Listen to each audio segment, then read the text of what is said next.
somos maus. Como nós somos maus. A Rose, ela, quando prega, ela fala, ela dá um exemplo que as pessoas não conseguem segurar a máscara muito tempo.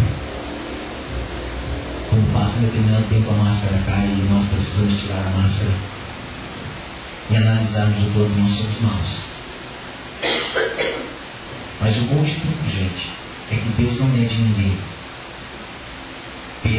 por nós, pela nossa maldade, mas Ele mede pela bondade dele. Por isso eu sempre digo para a Rosa, eu uso uma situação nossa particular, em algo que Deus me falou faz uns 2 anos atrás já. Eu tenho vivido aquilo e eu digo para ela o seguinte, que o rei Davi não foi honrado por Saul, mas ele foi honrado por Deus. Pelo contrário, o rei Davi até então não era rei, ele era perseguido por Saul. Se Deus fosse medir pela maldade do homem, Deus teria exterminado com Davi. Quem era a autoridade naquele tempo? Saul. Ele era a autoridade. E Deus respeita a autoridade. Ele concede a autoridade. Se Deus fosse julgar pela maldade de Saul, ele teria exterminado com Davi, mas não. Davi foi honrado, Davi foi abençoado, porque pela bondade de Deus. E você encontra nos Salmos Davi se deleitando no Senhor pela bondade do Senhor. Você encontra Davi se deleitando, porque Davi via, olha, até mesmo todos os meus inimigos me perseguem, eu olho para os montes, que eu não venho socorro do Senhor. O Senhor é meu pastor, nada me faltará. E Davi tinha algo tremendo com Deus. Então, amados, eu e você precisamos pensar uma coisa, precisamos entender isso, que Deus, Ele não mede as nossas atitudes pela maldade das pessoas, ou seja, pela maldade das pessoas que têm autoridade sobre a tua vida. Mas Deus, Ele te mede pela bondade dEle, porque senão nenhum de nós estaria vivo. E não interessa quem Deus colocou sobre a tua vida, seja fiel a essa pessoa, a essa autoridade, porque quem vai te honrar é Deus. Deus é bom. Se essa autoridade está fazendo coisa errada, se essa pessoa que está fazendo autoridade, que tem autoridade, exerce autoridade sobre a tua vida no emprego, no trabalho, aonde for, na casa, se essa pessoa ela está usufruindo dessa autoridade para ser taxativa, para usufruir, para usurpar os teus direitos, não te preocupe. Não te preocupa. O apóstolo Paulo chegou a ponto assim: que bondade tem, que louvor há em sofrer quando você está fazendo coisa errada, em você ser punido quando está fazendo coisa errada, que louvor há. Agora, quando você está sendo punido por fazer coisas certas, aí há um louvor muito grande diante de Deus.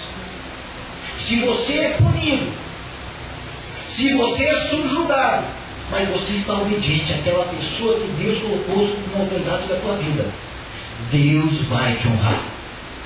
Ele é bom e nada passa desapercebido aos olhos dele. Então muitas vezes a gente vê pessoas reclamando dos seus patrões: ah, mas meu patrão é assim, assim. Seja fiel. Você foi colocado ali para ser fiel. Para você trabalhar lá, não interessa. Ah, mas eu era gerente, ele me rebaixou, me botou lá. Vai lá fazer o que foi mandado.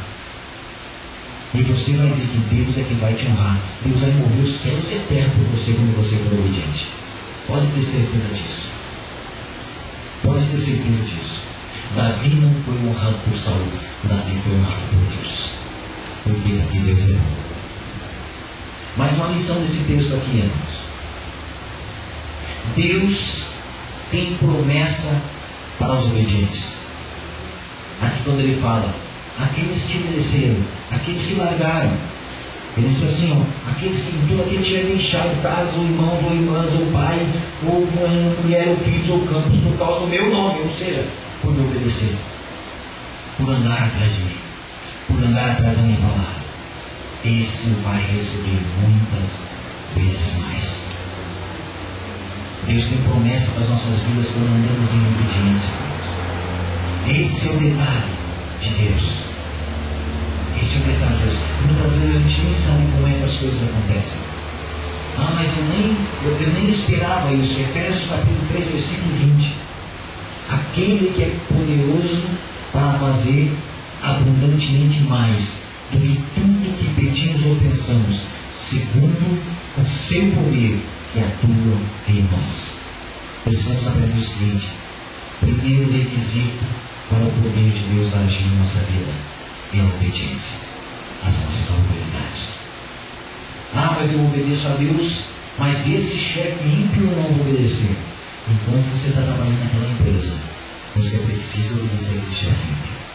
Mas ele está mandando fazer coisas que vão contra a minha fé. Pede para sair de lá. Pede para sair de lá. Se ele está te obrigando a fazer coisas que vão contra a sua fé, é porque Deus está fechando aquela porta. E Deus vai te abrir uma porta melhor. Mas enquanto não for coisas que questionem a sua fé, que questionem a dignidade do que a palavra do Senhor te ensina que você tem um caráter, você precisa fazer. Não interessa ele limpar o chão. Não interessa você trocar o lâmpada, você vai fazer isso. É autoridade. E Deus vai honrar. É Deus que te honra. Esse texto aqui é uma revelação do reino dos céus. Quando o Senhor fala aqui, Jesus fala aqui sobre esse dono da vinha aqui, é uma parábola. É para explicar que não interessa o tempo que Deus chamar. E o que eu acho interessante, amados, que nesse texto aqui existe uma outra correlação. Que os primeiros trabalhadores não estavam conseguindo fazer todo o trabalho. Porque se eles conseguissem fazer todo o trabalho, não precisava chamar mais. Mas o dono da vinha chama uma turma e bota fazer o trabalho. Chama os primeiros discípulos e bota fazer o trabalho. E foi lá Pedro, João, Tiago, Filipe, Natanael. E foram lá e não conseguiram fazer todo o trabalho. E Deus começou a chamar outros discípulos também. E Deus chamou Estevão, chamou Paulo, foi chamando Silas, foi chamando outras pessoas para ir se alinhando, enfileirando ali para fazer a obra dele. E foi passando o tempo e o dono da vinha, o Senhor, foi lá e olhou e precisava chamar mais um, chamou Martinho Lutero. E foi chamando e chamou Wesley. E foi chamando e chamou Calvino. E foi chamando e chamou o Vladimir. E chamou Sidney, e chamou Rose, e chamou Roseli, e chamou Eliane, e chamou Helena, e vai, quando chamou Bianca, e vai continuar chamando dia a dia. Por quê? Porque a obra não está completa. Isso é a revelação de Deus nesse texto. Deus é justo. Então, amados, nós não podemos achar que em nós se completou a obra do Senhor. Não. Tem muito ainda pela frente.